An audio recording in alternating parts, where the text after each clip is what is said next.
Learn English through story. A trail of bloody footprints. The first thing Ethan Carter noticed was the blood. It was smeared across the floor in thick, uneven streaks, forming a trail that led away from the front door and disappeared into the darkness of the narrow hallway. His breath caught in his throat. The house was silent, save for the faint hum of the refrigerator and the distant ticking of the grandfather clock in the living room. Something was wrong. He hadn't expected to come home to this. Ethan's hand trembled as he reached for the light switch.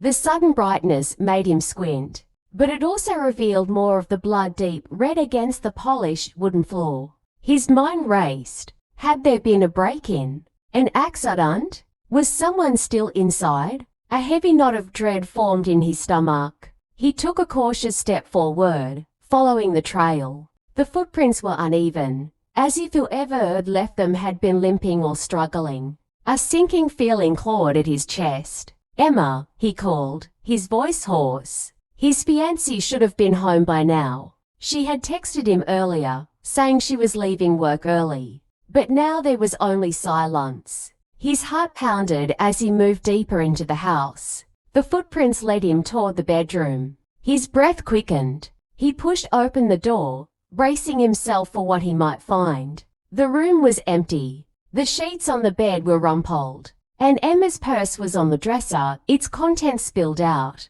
The bloodstains continued, smudged onto the carpet near the closet. Ethan's hands curled into fists. He moved to the closet and yanked the door open, empty. A wave of nausea rolled over him. Then he heard a faint, shuffling noise from the bathroom. He turned his head sharply, his pulse hammering. The bathroom door was slightly ajar, and from within, there was a soft, almost inaudible sound. A ragged breath. Ethan stepped forward and hesitated, his fingers hovering over the doorknob. Every instinct in his body screamed at him to run, to call the police, to do anything but open that door. But he did, and what he saw changed his life forever. Ethan's fingers trembled as he pushed the door open, the hinges creaking softly in protest. The bathroom light flickered on, casting a harsh glow over the small space. His breath hitched. Emma was there. She sat slumped against the bathtub, her back pressed against the cold porcelain. Her legs sprawled out before her. Blood dripped from a wound on her temple, staining the side of her face, darkening her white blouse. Her eyes fluttered open at the sound of the door, dazed and unfocused. "Ethan." Her voice was barely a whisper. A cold shock coursed through him. He dropped to his knees beside her, his hands hovering over her body, unsure where to touch, where to begin. "Oh my God, Emma, what happened?" His voice cracked, raw with fear. She tried to speak, but her breath hitched, and she winced. Ethan's eyes darted over her body, searching for more injuries. Blood smeared her hands, her palms shaky as she reached for him. "Someone was here?" she murmured, her voice weak. The words sent ice through his veins. Someone had been here. His head snapped toward the bathroom door, then back to her. "Who, Emma? Who did this to you?" Her lips parted, but her eyelids fluttered, her strength fading. "Stay with me," Ethan urged, his hands cupping her face, willing her to focus. He grabbed a towel from the rack and pressed it to her temple, trying to stop the bleeding. His mind screamed at him to call for help. He fumbled for his phone, his fingers slippery with sweat. He barely registered the emergency operator's voice as he gasped. "My fiancée, she's hurt. She's bleeding. Please send help."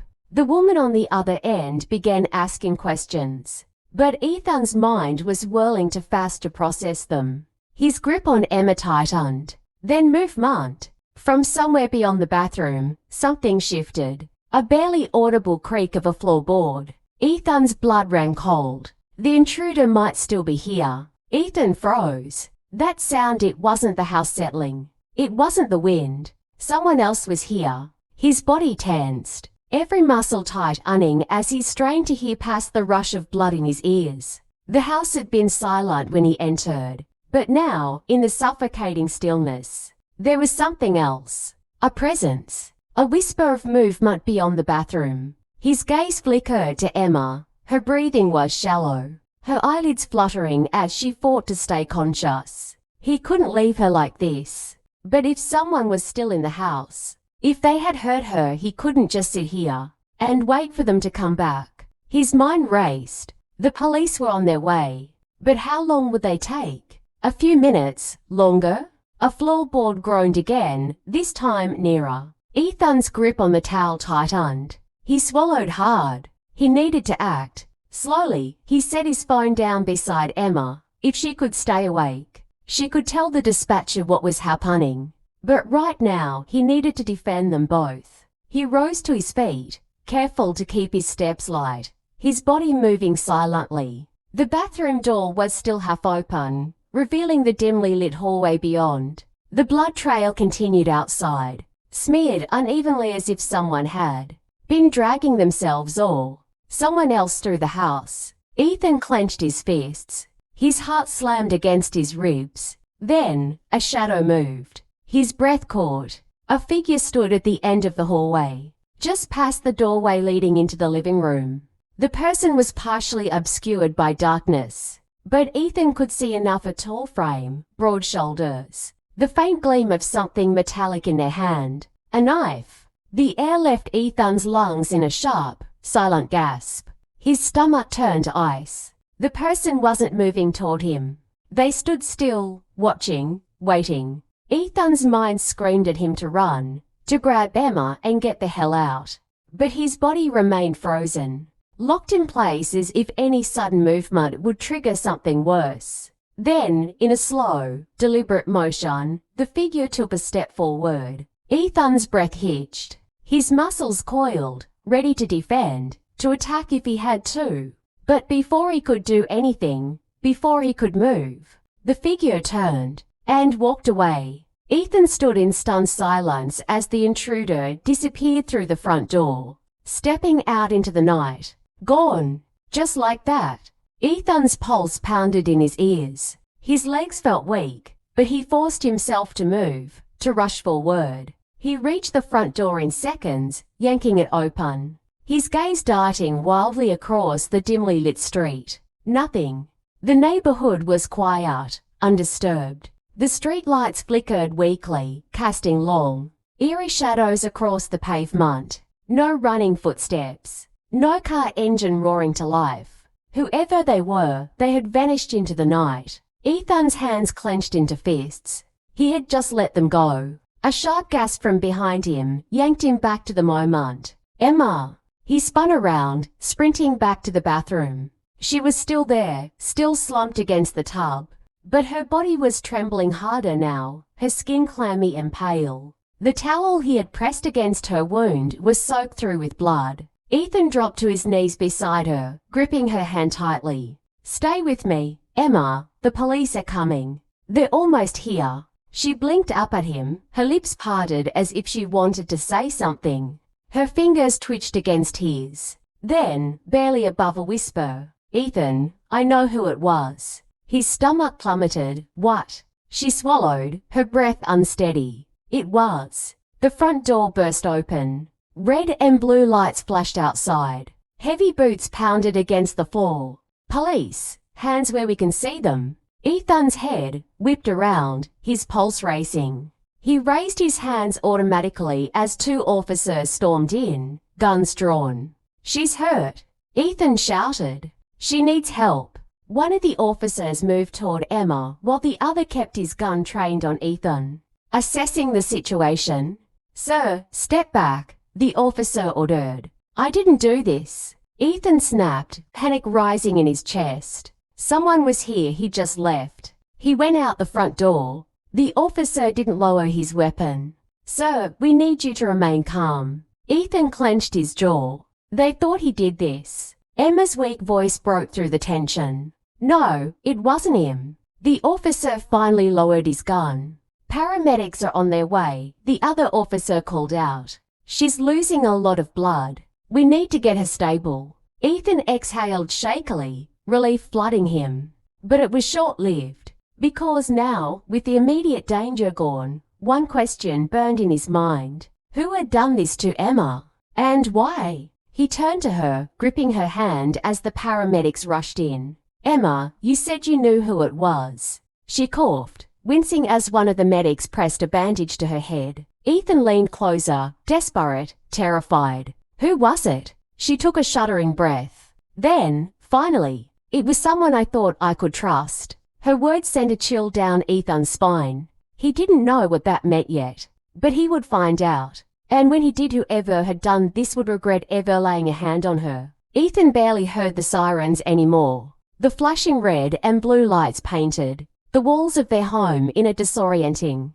haze. As the paramedics worked on Emma, he stayed close, gripping her hand as if letting go would mean losing her. Her words kept echoing in his head. It was someone I thought I could trust. Who the hell would do this? Emma was one of the kindest people he knew. She had no enemies, no dark past that he was aware of. They had lived in this house for 3 years, had friends, colleagues, people they trusted. And yet, tonight, one of them had nearly killed her. A paramedic pressed a fresh bandage to Emma's head. Her blood was everywhere on the floor, on his hands, staining his shirt. The sight of it made his stomach churn. She's lost a lot of blood, but her vitals are stable, one of the medics said. We need to get her to the hospital. She needs stitches and further observation. Ethan nodded numbly. I'm coming with her. One of the officers, a man in his mid-40s with sharp eyes, stepped forward. His badge read Detective Owens, Mr. Carter. I understand this is a difficult situation, but we need to ask you a few questions before you go. Ethan clenched his jaw. I'll answer anything you need at the hospital. Owens didn't back down. This will only take a few minutes. If the suspect is still in the area, we need to act fast. Ethan's fingers twitched. He wanted to find the bastard who did this. He wanted justice for Emma, but every second away from her felt like a risk. Emma must have sensed his hesitation because she squeezed his hand weakly. It's okay, she murmured. Go. Ethan hesitated, searching her eyes. She was pale, exhausted, but she managed a small nod. Fine, Ethan muttered, but make it fast. The paramedics lifted Emma onto the stretcher, wheeling her toward the ambulance. Ethan forced himself to stay put, watching until the doors closed behind her. Then he turned to Owens. What do you need to know? Owens pulled out a small notepad. Start from the beginning. What happened when you got home? Ethan exhaled, running a hand through his hair. I came home around 8. The house was dark, but I noticed, he swallowed hard. Blood, a trail of it leading down the hallway. I called out for Emma, but she didn't answer. I followed the blood to the bathroom, and that's where I found her. Owens nodded, jotting down notes. Was the front door locked when you arrived? Ethan frowned, replaying the moment in his head. I think so. I had to use my key. Any signs of forced entry? No, that fact sent another wave of unease through him. If there was no forced entry, then the person had a key, Owens said, finishing his thought. Ethan's stomach twisted. That narrowed the suspect pool significantly. Only a handful of people had keys to their house. Their closest friends, Emma's sister, Claire, his best friend, Josh, Emma's boss, Richard Lane, and, of course, Emma herself. Ethan's fists clenched. One of them had done this. Owens studied his reaction. You thinking of someone?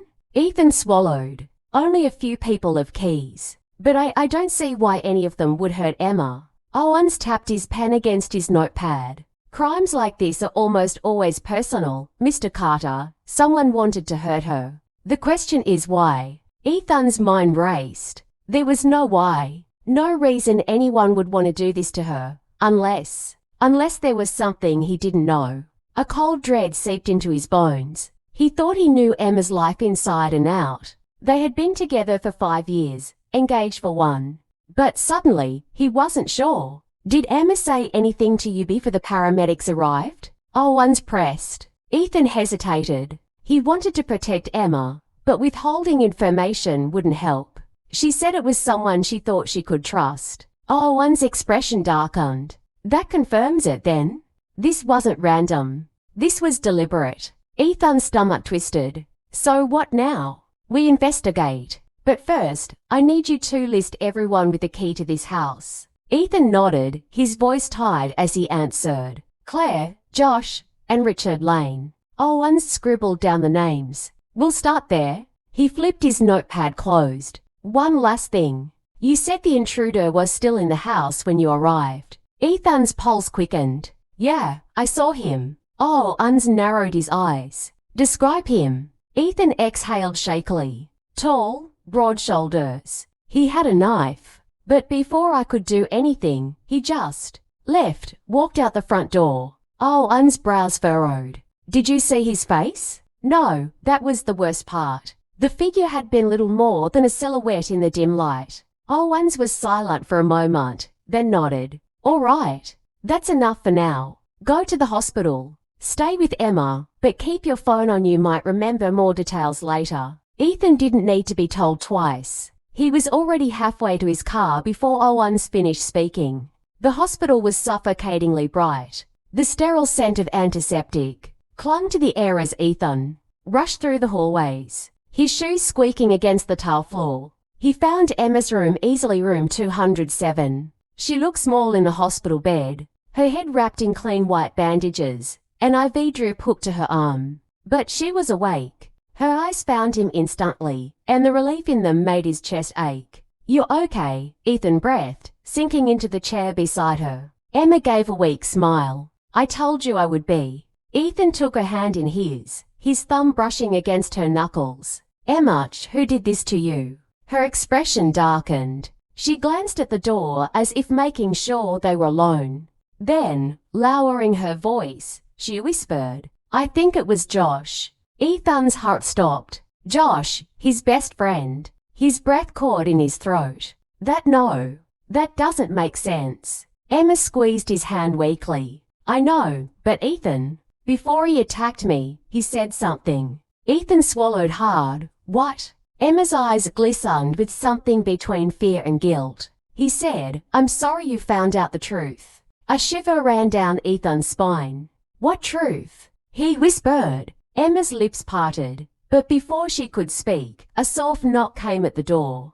Both of them tensed. The door creaked open, and standing there, his face unreadable, was Josh. Josh stood in the doorway, his face carefully neutral, as if he hadn't just been accused of trying to kill Emma. Ethan's whole body tensed. Emma's grip on his hand tightened. Josh tilted his head, his eyes flicking between them. Hey, he said, his voice too calm, too normal. Ethan couldn't move. His mind raced, trying to reconcile the best friend he'd known for years with the idea of him standing over Emma, a knife in his hand. Emma's breathing quickened. Josh, Ethan finally forced out, his voice dangerously low. What are you doing here? Josh raised his hands in mock surrender, a small, almost nervous chuckle escaping his lips. Whoa, man, easy. I heard about what happened to Emma, and I came to check on her. The casualness of his tone made Ethan's stomach churn.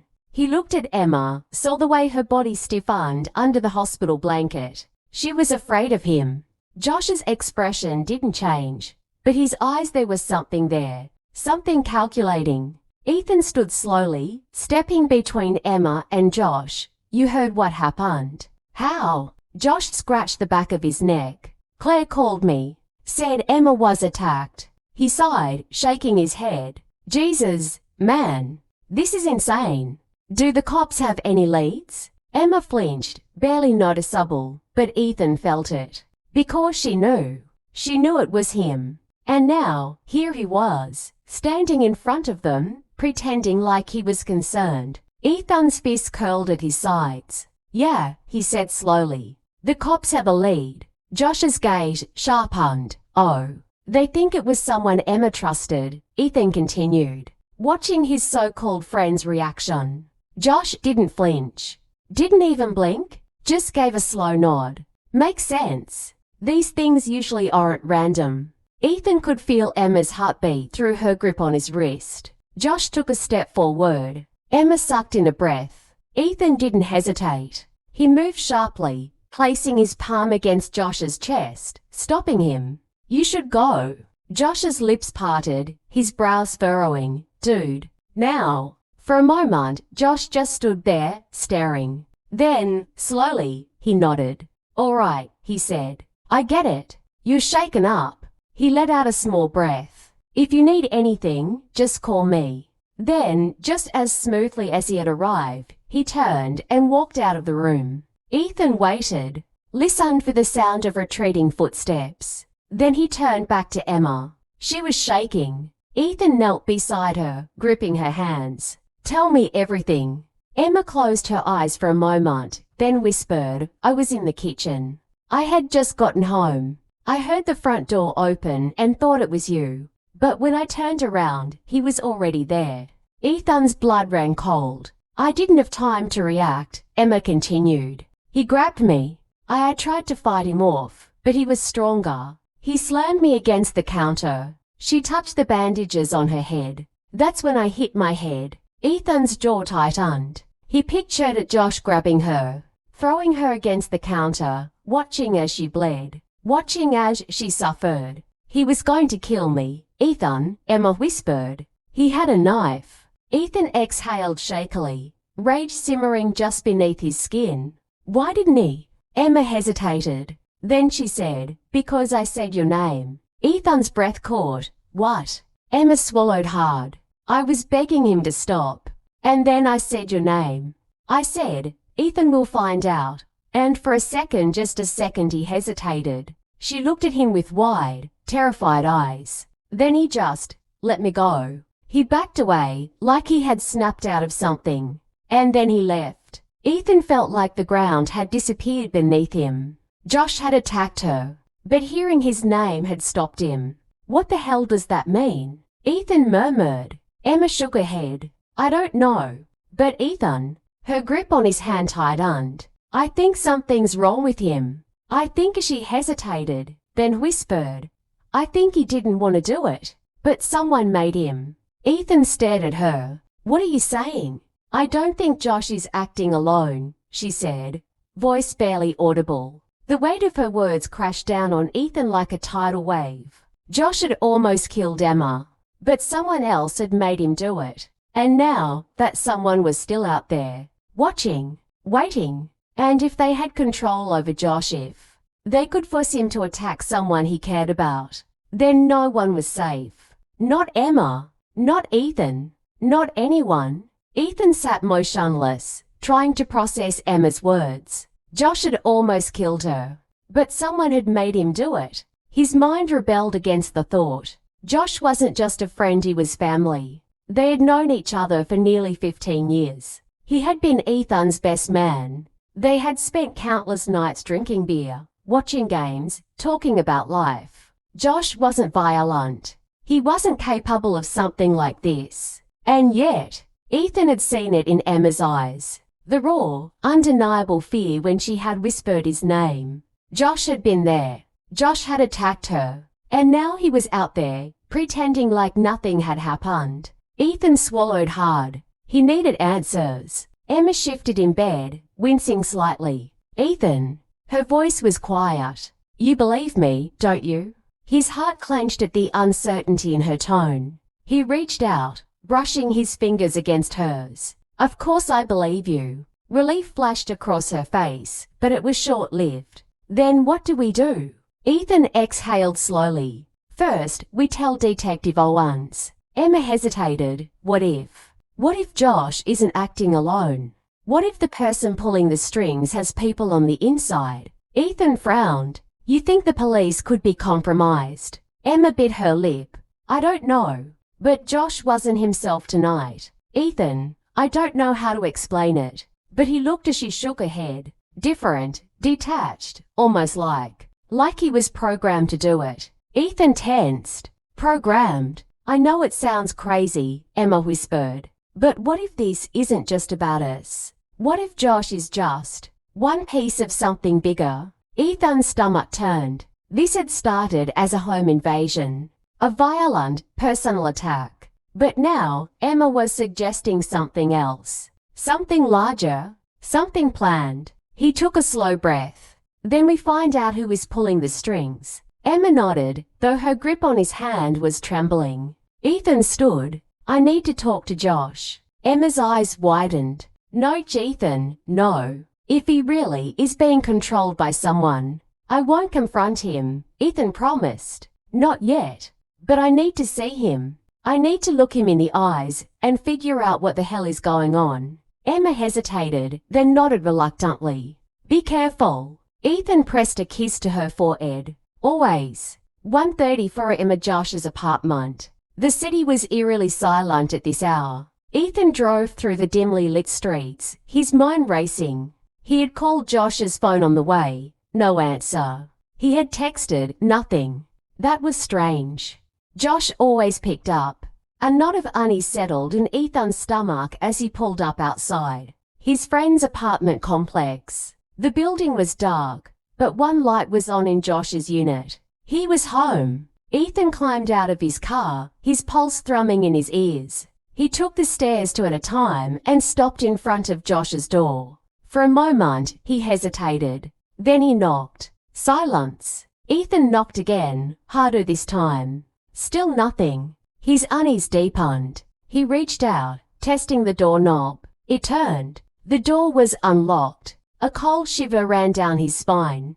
Josh never left his door unlocked. Slowly, carefully, Ethan pushed it open. The apartment was dark, too dark. Josh, he called. No answer. He stepped inside, his footfalls eerily loud against the wooden floor. The air smelled stale, tinged with something metallic. Blood. Ethan's breath caught. The living room was in shambles, papers scattered, the coffee table overturned. There were footprints on the floor. Dark, wet footprints leading down the hall. A trail of bloody footprints, just like at his house.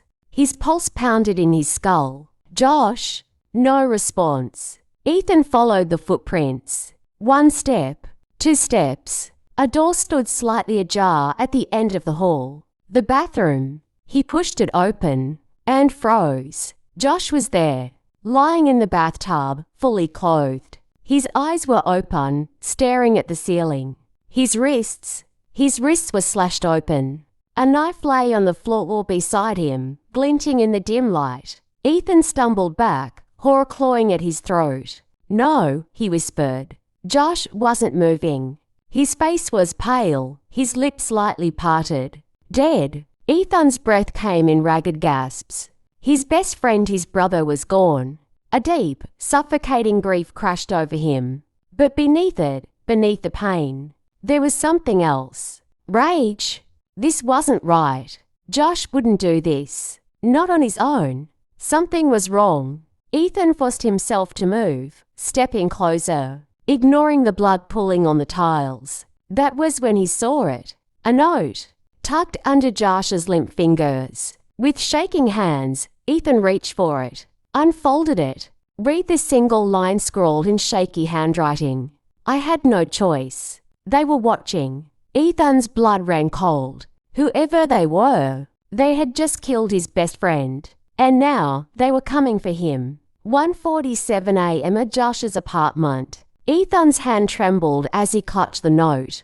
The words blurred before his eyes. I had no choice. They were watching. Who were they? A suffocating silence filled the apartment. The dim bathroom light buzzed faintly, casting eerie shadows across Josh's lifeless face. Ethan swallowed hard, forcing himself to step back. His pulse thundered in his ears. This wasn't a suicide. It was a message. Someone had forced Josh's hand. Ethan's instincts screamed at him to move, to leave before they came back. But he couldn't. Not yet. Taking a deep breath, he scanned the bathroom for any clues. Josh's phone sat on the sink. The screen cracked. Ethan grabbed it, hoping for answers. But when he pressed the power button, nothing. Dead. A wave of frustration surged through him. He needed to think. Emma had been attacked. Josh had been involved but hesitated. And now, Josh was dead, leaving behind a cryptic warning. Everything was spiraling out of control. Ethan turned sharply, stepping back into the darkened apartment. The bloody footprints trailed from the bathroom to the front door, half-dried, as if someone had walked through them after the fact. His stomach twisted. That meant someone else had been here after Josh died. Someone had watched him die, and then they had left, deliberately leaving the door unlocked, as if they wanted Ethan to find him. A sickening realization settled over him. He was being lured in. This wasn't just about Josh. This was about him. A floorboard creaked outside the apartment. Ethan froze. He wasn't alone. His heart slammed against his ribs. He moved quickly, stepping into the shadow of the hallway, pressing his back against the wall. The doorknob turned. Ethan held his breath. The door eased open. A figure stepped inside. Tall, dark clothes, face hidden beneath a hood. Ethan's fist clenched. The intruder took slow, careful steps, eyes scanning the apartment. They were checking something, looking for something, or someone. Ethan's mind raced. Should he attack, run? Before he could decide, the figure took another step, and their phone buzzed. The sound echoed like a gunshot in the silence. The intruder stiffened. Then, without hesitation, they turned and bolted. Ethan sprang into action. He lunged forward, grabbing for the hood. His fingers caught fabric, yanking it back. For a split second, he saw their face. A woman. Sharp cheekbones, piercing green eyes, lips parted in shock. Then, pain exploded across Ethan's ribs. She had knifed him. A heart, searing pain tore through his side. He gasped, stumbling back. The woman didn't hesitate. She wrenched free and sprinted for the door. Ethan clutched his side, his fingers coming away, wet with blood. But he couldn't stop now. He forced himself forward, staggering into the hallway. The woman was already disappearing down the stairwell. Ethan clenched his teeth and ran after her. His vision blurred with pain, but he pushed through it. He hit the stairwell, leaping down the steps at a time. She was fast, but Ethan was angry. Adrenaline surged through him as he closed the distance. The woman reached the exit door. Ethan lunged. He grabbed her arm, yanking her backward. She spun, and for the first time, he saw the sheer rage in her eyes. "Let me go," she hissed. Ethan tightened his grip. "Who the hell are you?" The woman's lips curled into a smirk. Then she lifted her hand. A needle. Ethan barely had time to react. The sharp prick hit his neck. A cold, numbing sensation spread instantly through his veins. His limbs went heavy. The woman leaned in close, her breath warm against his ear. "You shouldn't have followed the footprints," she whispered. Darkness swallowed him whole. Unknown location, time unknown. Ethan's head throbbed. His body felt like lead, his muscles refusing to obey him. Slowly, gradually, he forced his eyes open. Blurry light swam above him. The sharp scent of antiseptic filled his nose. His arms were restrained, his ankles bound.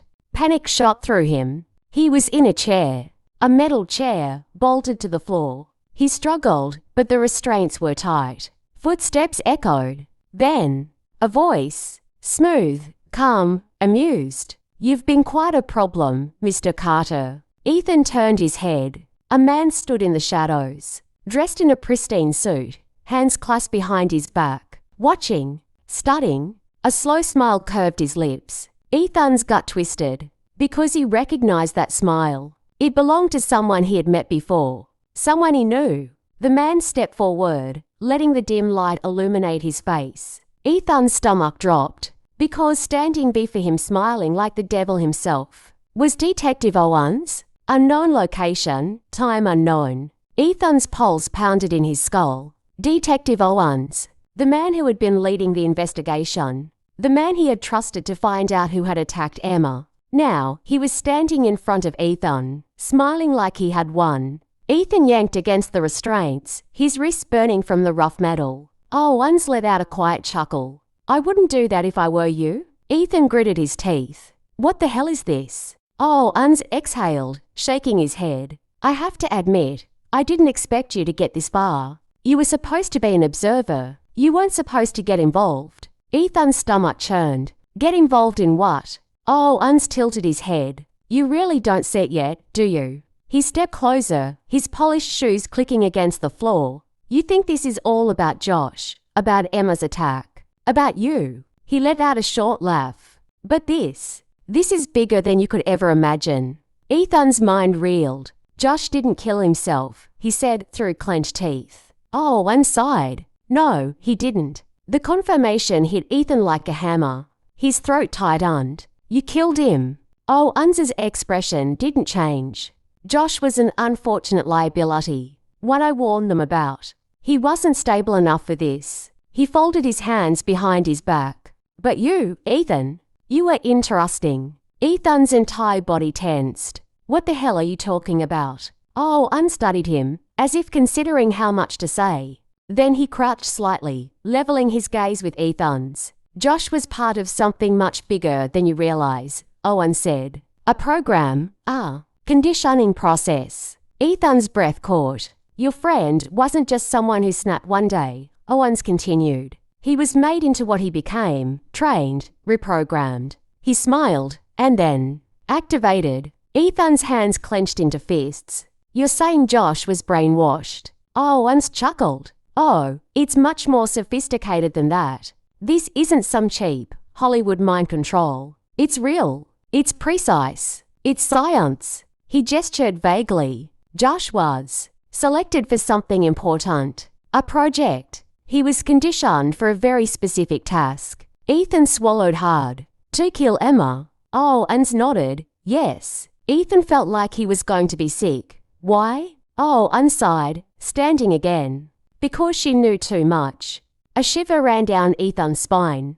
Knew what? Oh, Uns gave him a sharp look. The same thing you're about to find out. A door creaked open behind him. Ethan's muscles locked. Footsteps. Then, a voice. Feminine, cold, familiar. Hello, Ethan. His blood turned to ice. He knew that voice. He turned his head sharply. And there she was. The woman from Josh's apartment. The woman who had stabbed him. Up close, she was even more terrifying. High cheekbones, piercing green eyes. Lips curved in something that wasn't quite a smirk. But the thing that made Ethan's stomach twist. She wasn't a stranger. She was someone he had seen before. Someone from his past. His mouth went dry. Dr. Langley. She smiled. I was wondering if you'd remember me. Ethan's chest tightened. Dr. Olivia. Langley had been one of the most brilliant neuroscience researchers he had ever met. He had met her years ago when he was still doing investigative journalism. She had been a rising star in neuropsychology focused on memory, trauma, and behavioral conditioning. And now she was here, standing beside his enemy. His mind reeled. Langley tilted her head. It's been a long time, Ethan. He exhaled shakily. What the hell are you doing here? She smiled. Finishing what I started. Ethan felt cold. You're part of this. She gave a slow nod. I helped build it. His pulse thundered in his ears. What is this? Langley's smile didn't waver. You already know, Ethan. You're just afraid to admit it. Ethan clenched his jaw. Josh was controlled. You did this to him. Langley didn't deny it. Josh was one of many. The program has been running for years. She crossed her arms, carefully selecting individuals, breaking them down, rebuilding them, training them to follow orders. Ethan's stomach churned. For what? Langley's eyes gleamed. For control. His breath hitched. Oh, Uns chuckled. You're starting to understand, aren't you?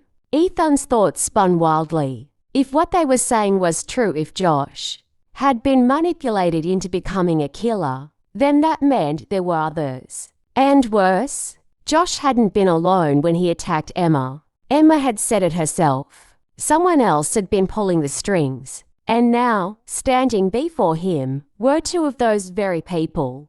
A sickening dread crawled up Ethan's spine. Langley stepped closer, her expression unreadable. We chose Josh for a reason. She studied him. But now we're choosing you. Ethan's chest tightened. What the hell does that mean? Langley smiled. It means, Ethan, you're next. Unknown location, time unknown. Ethan's breath came in shallow gasps. The cold metal restraints dug into his wrists, and his mind raced with the horrifying realization of what Langley and Owens were telling him.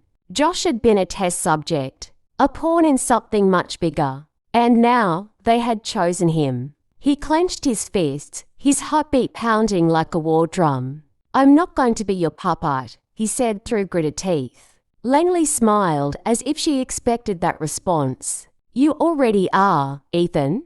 Owens chuckled. "You think free will is real? You think people make their own choices? We shape everything the thoughts people have, the actions they take. You're just another variable in a much larger equation." Ethan's stomach churned. "If that were true, you wouldn't need to strap me down." Langley's eyes darkened. Not everyone breaks the same way. Ethan's mind reeled. They wanted to break him like they had broken Josh. He thought of Emma, of how close she had come to dying, of how Josh had been forced into something against his will. He would not let that happen to him. He forced his breathing to slow. He needed to think. Then, the building shook. A deep, rumbling explosion rocked the walls. The lights flickered. One snapped his head, tore the door. What the hell? Another explosion. And then, gunfire. Chaos erupted outside the room, shouting. The heavy thud of bodies hitting the floor. Ethan's pulse spiked. Someone was attacking this place. Langley's expression shifted anger, then realization. "They found us," she hissed. Ethan barely had time to register her words before the door burst open. And standing there was Emma. Her hair was wild, her eyes burning with determination. A gun trembled in her hands. Behind her, a group of armed figures swept through the hall. They weren't police. They weren't military. They were something else. For the first time, Owen's calm demeanor cracked. "How did you?" Emma fired. The bullet grazed his arm, making him stagger back with a curse. Langley moved fast, yanking a small syringe from her coat. She lunged toward Ethan, but Emma shot again. Langley screamed, clutching her shoulder as she collapsed against the wall. Emma rushed forward, hands shaking as she fumbled with Ethan's restraints. "I got you," she whispered. "I got you." The cuffs clicked open.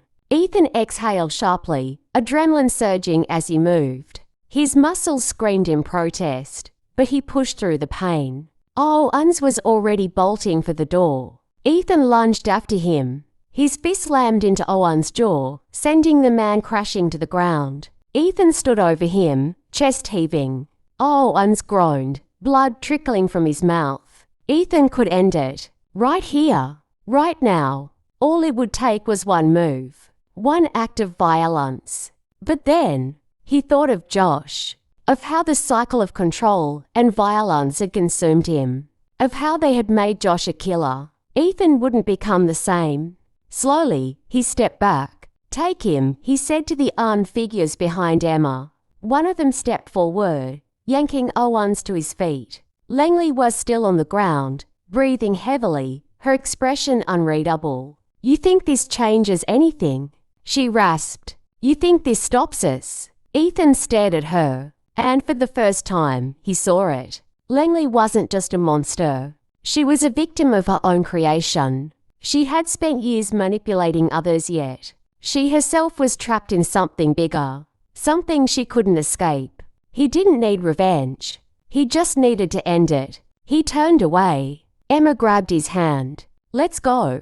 They ran. 1 month later, a new beginning. The program was exposed. News stations ran endless stories on the secret experiments, the forced conditioning, the hidden network of control. Arrests were made. Files were leaked. The public demanded justice. But the deeper truth, the system had been bigger than anyone realized. Owens and Langley were just one part of a larger machine. A machine that still existed. Somewhere, waiting. Ethan and Emma sat by the water, watching the waves roll in. Neither of them had fully healed. Not yet. But they were free. Emma reached for his hand, intertwining their fingers. "Do you think we really stopped it?" Ethan exhaled. "No." She looked at him. "Then what do we do?" He squeezed her hand. "We remember." That was the key. People like Owens and Langley thrived in the shadows, in secrecy, in silence. But as long as people like Ethan and Emma remembered, as long as they kept telling the truth, the cycle couldn't repeat. Ethan had seen the worst of what people could do, but he had also seen the best. He had seen courage, love, the choice to break free from control, and that was stronger than anything Owens and Langley had built. The tide rolled in, washing away footprints in the sand. A new beginning, a new path. This time, one they chose. Moral of the story: the greatest power isn't control, it's choice. Josh lost his freedom to forces beyond his understanding. He was shaped into something he never wanted to be. But in the end, Ethan refused to let the same happen to him. The true victory wasn't revenge. It wasn't even destruction. It was remembrance. Because the only way to stop history from repeating is to never forget.